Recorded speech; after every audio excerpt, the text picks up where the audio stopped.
are you doing today and how's the legs? What do you feel the ride at the moment? It's got a bit of a climbing day today, which I'm not looking forward to because, as you can see, I'm a downhill specialist. But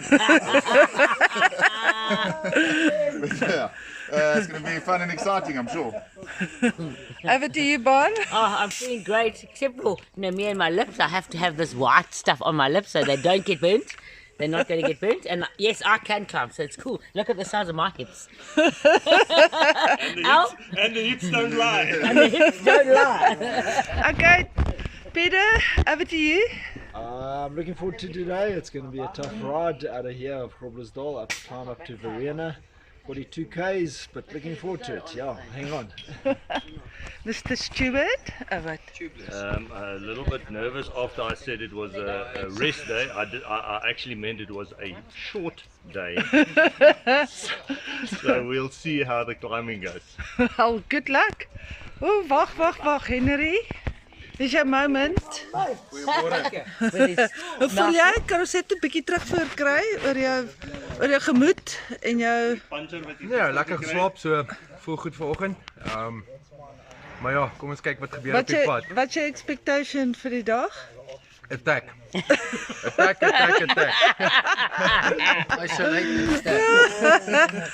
Okay, Pieter. Goeiemôre. Dag 3 van die avontuur. Ek het nog steeds my gips aan. Vandag is bietjie korter, so hopelik kan ons bietjie vroeër klaar stort en klaar ons goeders gereël kry en bene reguit maak, bene in die lug lê. Ja, bene reguit maak. Waar's Kevin nou? Kevin het my ontglip. Okay, kom. Wat wil jy weet? Ek wil weet oor vandag. Nee, ons is reg. Wat is jou gameplan? My gameplan is om dit net soveel te geniet soos gister. Ja. Dit is pret, dit is amazing lekker om saam met hierdie klomp ouens fiets te ry wat dit vir ons so lekker jou laat moeg word sonder dat hulle iets sê. Ja, nie sien uit na die res van die toer en is vasbyt van die af. En dan sal ek net vir Henry dophou met die attacks. So, ja, asseblief hou op my toon. Ek sal vir Pieter opstuur. Pieter sal hom gaan haal. Hi, good morning everyone here. Welcome to day 3 of the Thompson Smiley Foundation ride from Pontriff to Cape Town. We overnighted here last night at Groblersdal, a fantastic venue called Guinea Fowl Feather. It's really worth coming and having a stay here. We've been beautifully hosted, had a lovely braai last night and a fantastic breakfast. This morning we tackle 132 kilometers to Delmas. The first 45 kilometers, apparently quite a climb out of Groblersdal to Verena, and then it's undulating sort of hills thereafter.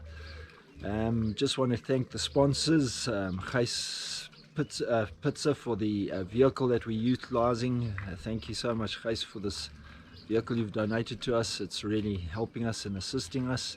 And then to all the other sponsors.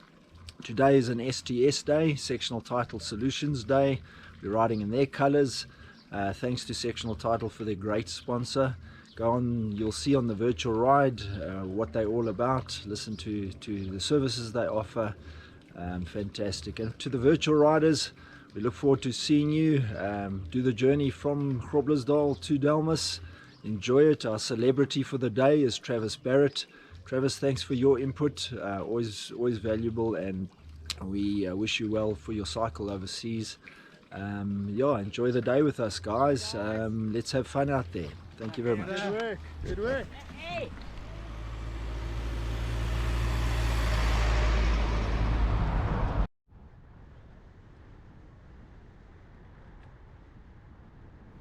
Got it. With our day 2 captain, sponsored by STS, the Polokwane Game Reserve to Groblersdal.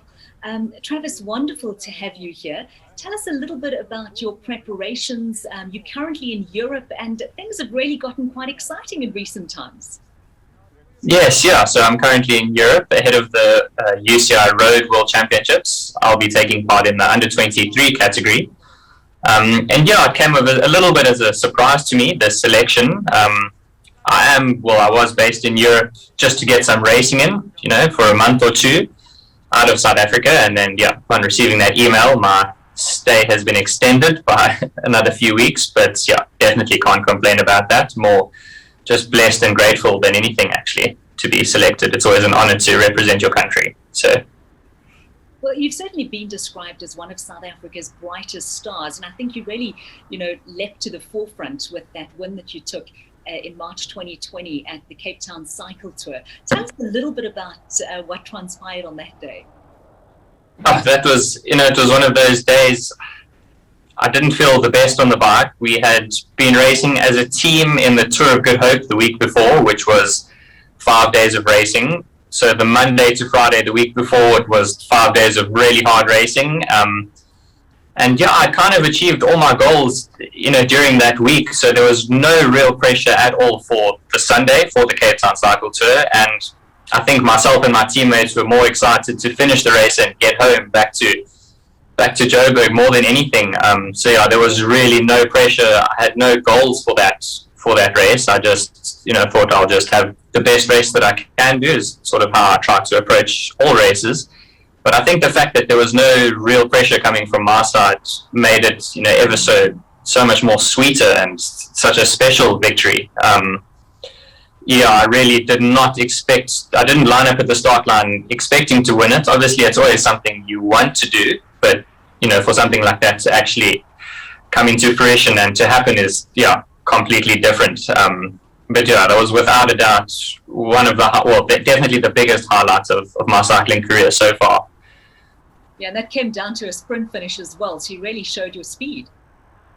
Yes, yeah, and it was one thing that there were such fast sprinters there, and some guys that I've grown up with the sport in and always looked up to, people like Clint Hendricks and Jay Julius, and it was one of those don't really know if I can beat those guys in a sprint. I think Clint, he has a bronze medal at the Commonwealth Games, and I've known him for quite a while, and it was kind of like, going into those final kilometers, one of my teammates, Dylan Girdleston, came up to me and said, "Oh, well, you're obviously feeling good. You've made all the selections up to this point, so we'll lead you out for the sprint." And I kind of just agreed with it. I didn't say yes. I didn't say no. I thought, well, yeah, we'll give it a go. What's the worst thing that can happen? And yeah, everything it worked out perfectly.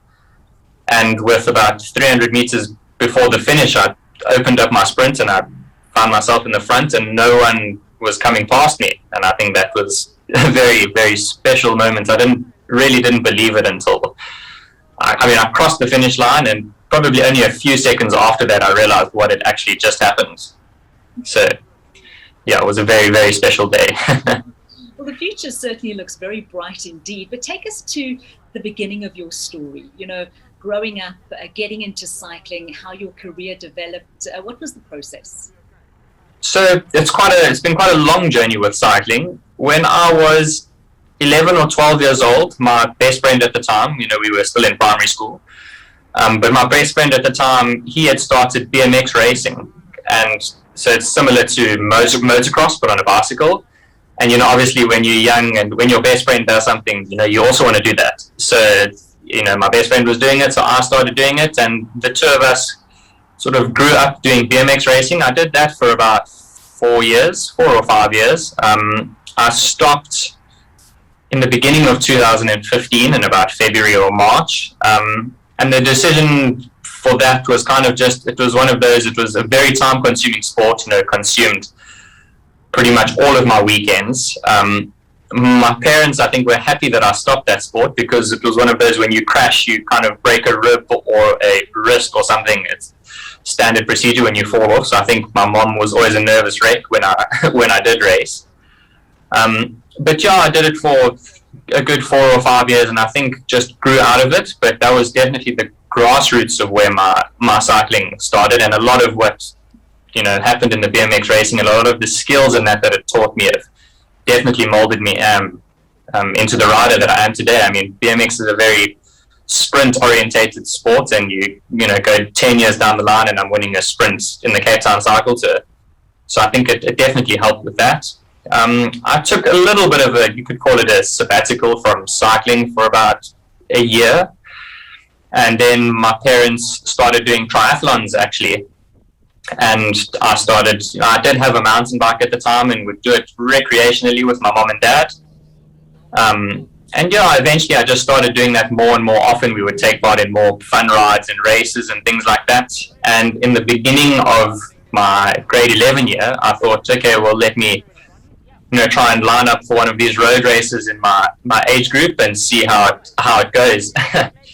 And needless to say, I was hopelessly useless at my first race and said I would never be a road cyclist ever again. It was 63 kilometers and it was the Carnival City Classic. I think I hated every second and I swore to never do it again.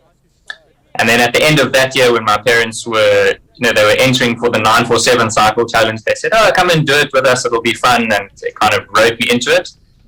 And yeah, kind of from then, I just fell in love with it again. And yeah, that's where my road cycling journey started, I would say. I didn't take it too seriously. Obviously, in high school, you have other things to focus on. So I was doing it sort of when I could. And it was more the second half of my matric year when we started writing exams. I'm a very strange person. I love writing exams in school because to me there's no better way than going to school for 2 or 3 hours writing an exam, and then I have the rest of the day to do whatever I wanted to do. So as long as you had put in the hard work and studying throughout the year, then exams were never really a big stress for me. So yeah, I found myself training quite a lot and really enjoying my time on the bicycle. And in 2017, yeah, that was my matric year, I ended up winning the under 18 category at the 947 cycle challenge and finishing 7th overall in the elite race, which was kind of my first sort of glimmer of, what I can actually do in the sport. And if I did set my mind to it a lot more, then I think some bigger things were possible. So that's kind of where it elevated from there. And from a mentoring point of view, who would you say were the biggest influences in your career? Because you're never on your own. There's always people feeding into you and helping you along the way. Who would you say was your biggest influence? So when I initially started out on my road cycling journey, there was just you make friends in the sport, and I kept hearing this name Nick White, and no, he should be. If you're looking for a coach, go and speak to Nick. And so he was the first person that, I actually ended up being coached by his wife for about a year. I met him and his wife is also a coach, and, that's how our relationship started. But Nick was definitely, he laid the building blocks for my career as a coach, as a mentor, he was just always a very understanding person, and he was more a friend than a coach, actually, which I think, helped in leaps and bounds. He never really put pressure on me as a young person either, wouldn't check on me every day saying, oh, you haven't done your training, you haven't. So he was always very understanding. So Nick White was definitely, I think that one of the biggest reasons I am where I am today. And, funny things, we speak of how I ended up here in Belgium, and Nick did a lot of racing in Belgium and France when he was still doing it professionally in the late 90s. And it was actually one of the relationships that he had with someone he stayed in Belgium, which is the reason that I'm here now. So Nick is no longer my coach. He hasn't been for the last 2.5, 3 years, but, we still have a great relationship, and he's always willing to help and, share knowledge and things like that. So yeah, definitely Nick White, my cycling mentor. If it wasn't for him, I wouldn't be where I am today. Yeah. Well, we know that, the path to success is normally not just a straight upward line. It doesn't have like a straight trajectory.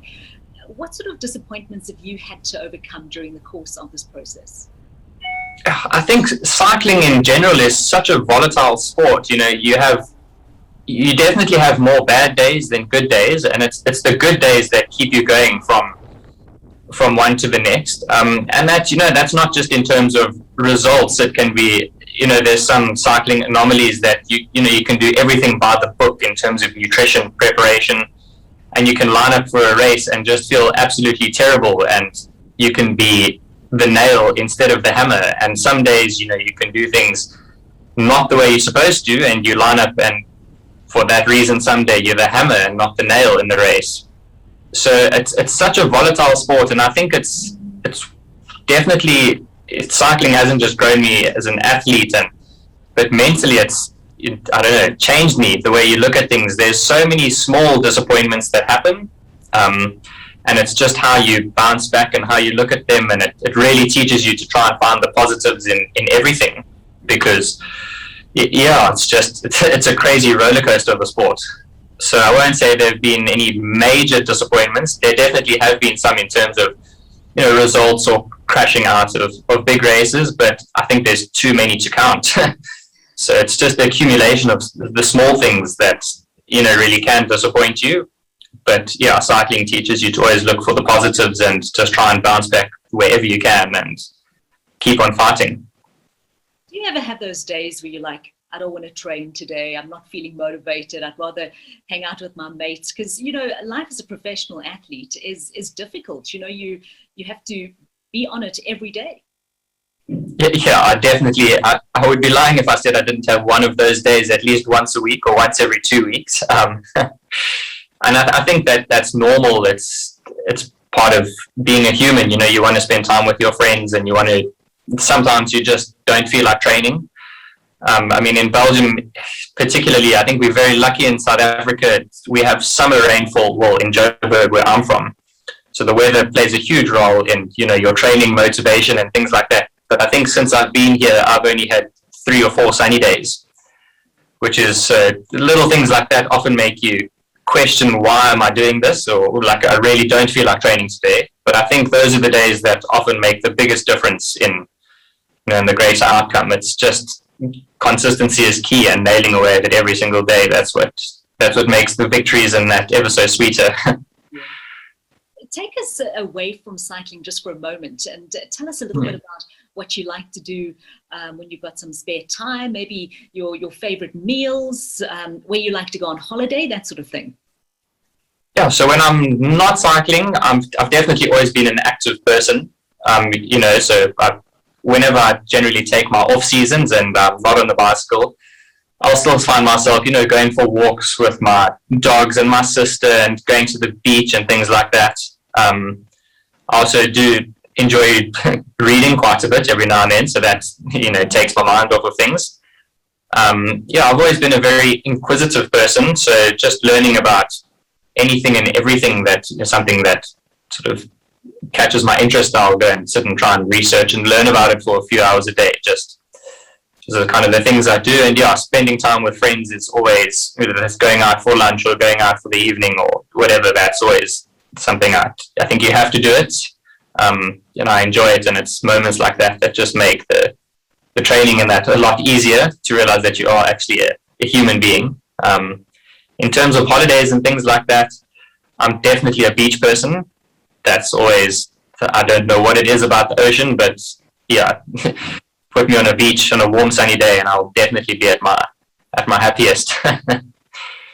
Tell us a little bit as well about the COVID pandemic, how it affected you and your family and how you got through it. Yeah, COVID, it was quite a strange thing. It came at such a strange time. It was just coming off of the Cape Town Cycle Tour victory, and everything was on such a high, and then 2 weeks later we were all locked at home, stuck with your family, and which was quite a drastic change. But I think I made the best of the situation that I could. I'm lucky that my sibling and my family we all get along really well, so it was pretty easy to stay inside the same 4 walls with each other. The training in that, initially it was quite easy to keep on training and things like that for the first month on indoor trainers, and because we expected everything to end shortly, and little did we know a year down the line we would still be in some level of lockdown. So it was hard to find motivation and just to try and keep changing things up, I think, to keep your mind occupied. My dad and I ended up building a greenhouse and just doing all kinds of things to keep ourselves busy during the lockdown, which I think if it wasn't for that we would have taken some shots. Obviously, this whole cycle tour is to raise money, to give money to the bursary recipients, and I think it all boils down to education. How important do you think it is in determining the future of a country? Yeah, I think it's hugely important, and I've been lucky enough to spend some time out of South Africa in some first world countries, and I think you can clearly see the difference, a well-educated country has, just, you know, the infrastructure and the way things work. And I think ultimately that's how first world countries end up being first world countries, is that the grassroots of that is education. And I think it's hugely important, you know, in all aspects of life. It may not just teach you, you know, the things you learn in school, but it, you know, teaches you more about life and the way how we truly can do things better. So yeah, I think education is hugely important. I'm still studying at the moment, actually. Studying through UNISA, and I've always believed that, yeah, you have to have some sort of educational background. You know, even if it's what you study is not what you end up doing for as a career. I think it's just really important to go through the motions of studying and what it actually teaches you about life. What are you studying? So I started out studying at the University of Pretoria, actually, and I was doing a BCom in business management, and so I've even forgotten already what the second major was now. That's how long I've been out of UP. But anyway, I ended up changing to a BSc in psychology and human physiology. So complete switch, but yeah, it was just something that I enjoyed learning. So enjoyed learning about, so I thought, well, might as well study something you enjoy. So yeah, that is still what I do when I'm not cycling. Do you have a message for the two bursary recipients, Kyra and Melody? I do, actually. I think one of the most important things I've learned in life, I'm still young and have lots of things to learn, is consistency will get you further than anything else in the world. No matter what you do, you know, just do small things every day. That's what makes the biggest difference. Work hard. You know, you can achieve anything if you work hard. And yes, talent and that plays a big role in, you know, whether it's you becoming an athlete or how good you are academically. But at the end of the day, it comes down to consistency. It's what you do every day. It's the small things that actually make the biggest difference in your life. So whenever you're approached with a decision or a choice to make, just, you know, think about these things carefully. And it can be from what you eat to breakfast to, you know, what you want to say to someone. I think at the end of the day, it's those small things that really accumulate and make the biggest difference in your life. Well, it certainly sounds as though your head is screwed on exactly right. I mean, you standing at the edge of this precipice. I mean, you've got your future ahead of you, and it certainly looks very bright indeed. We're very excited for you. We wish you all the best in Belgium, and yeah, bring it home. Cool, thank you so much. Yeah, I'm really grateful for this opportunity, and yeah, thank you so much for letting me be involved in this. Yeah, I love to make a difference where I can, and you know, there is always life beyond sport and things like that. So yeah, always happy to try and help out, and just glad to be a part of it. Oh, wonderful. Thanks, Travis. I really appreciate it. Hey, absolutely. Thank you so much.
What's your story?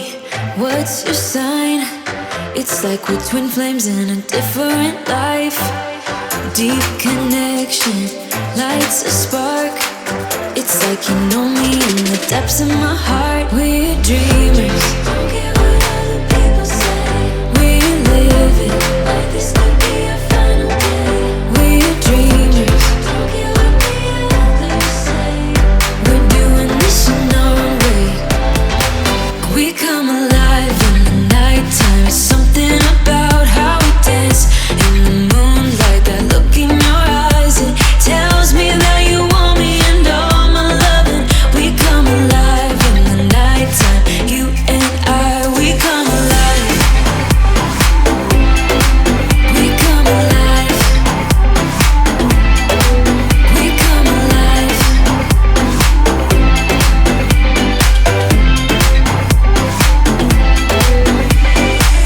What's your weakness? What's your type? Somehow I wanna know all about you. Deep connection lights a spark. You already know me when we dance in the dark. We're dreamers. We're living like this could be our final day. We're dreamers. We're doing this in our own way. We come alive in the nighttime. It's something about how we dance in the moonlight. That look in your eyes, it tells me that you want me and all my loving. We come alive in the nighttime. You and I, we come alive. Oh, oh, we come alive. We come alive. Oh, we come alive. Tell me that you want me. I can see you want me by the look in your eyes. Tell me that you want me. I can see you want me by the look in your eyes. We come alive. We come alive.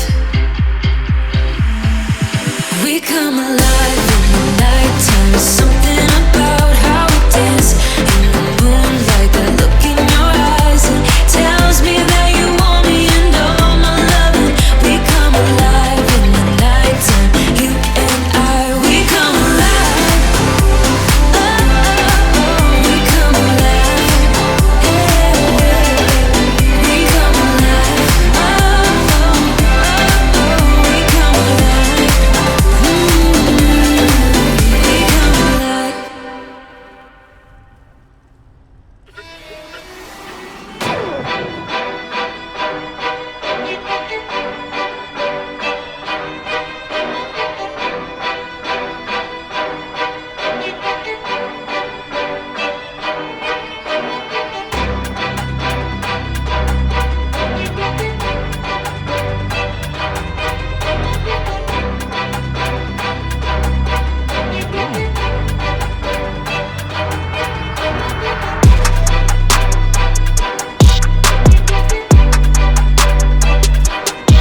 Why did Sectional Title Solutions join this initiative?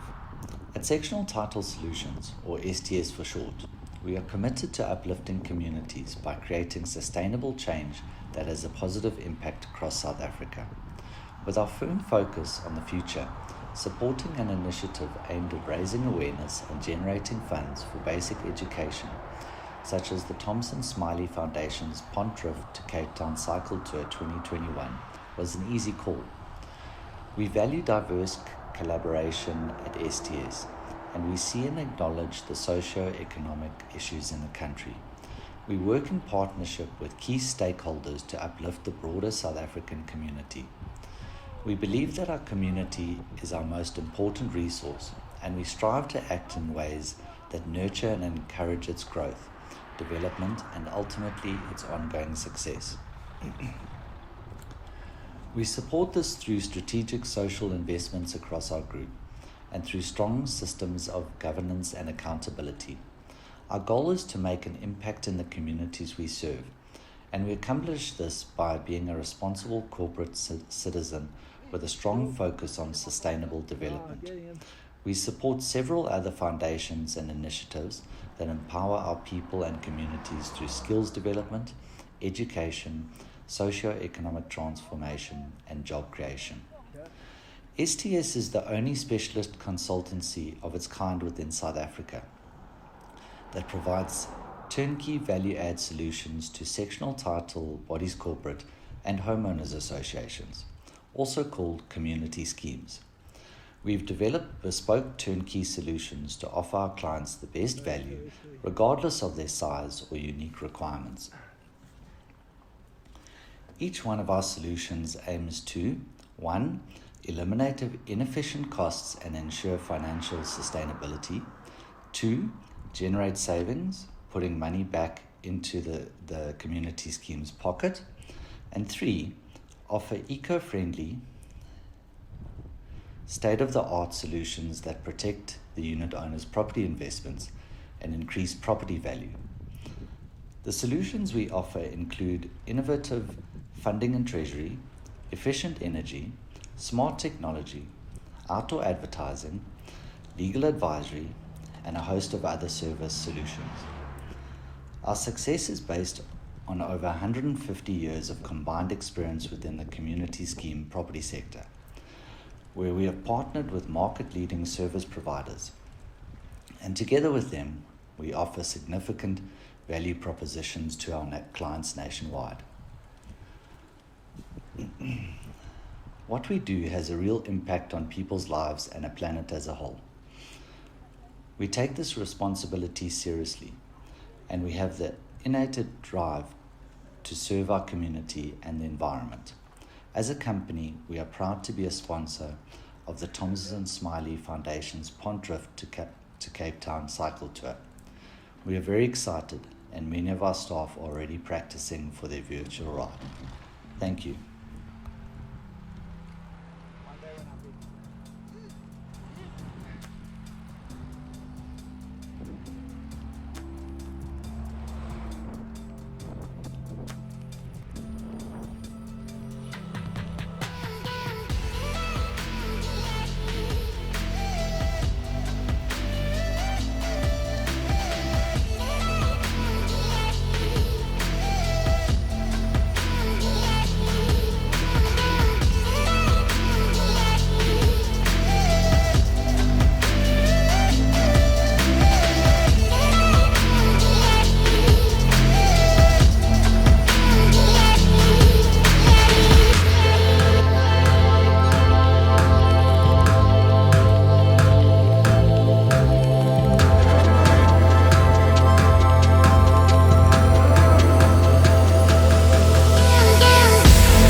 Sorry guys, that trailer, it's just got forward to it.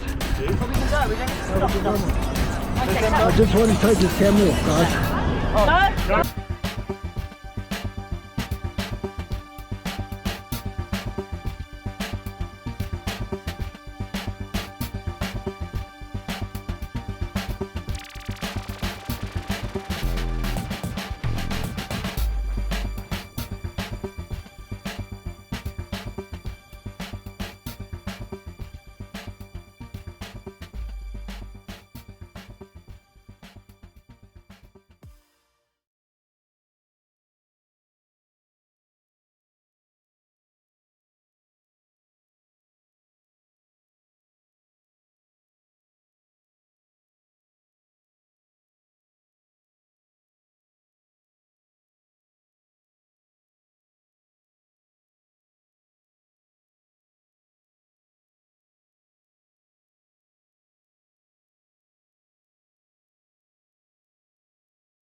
Hey. Yeah, okay. Yeah, sorry guys, that trailer. Let's just go forward a bit. Well, we can go. We don't have to stop. Once they come. I just want to take this camera off, guys. Go.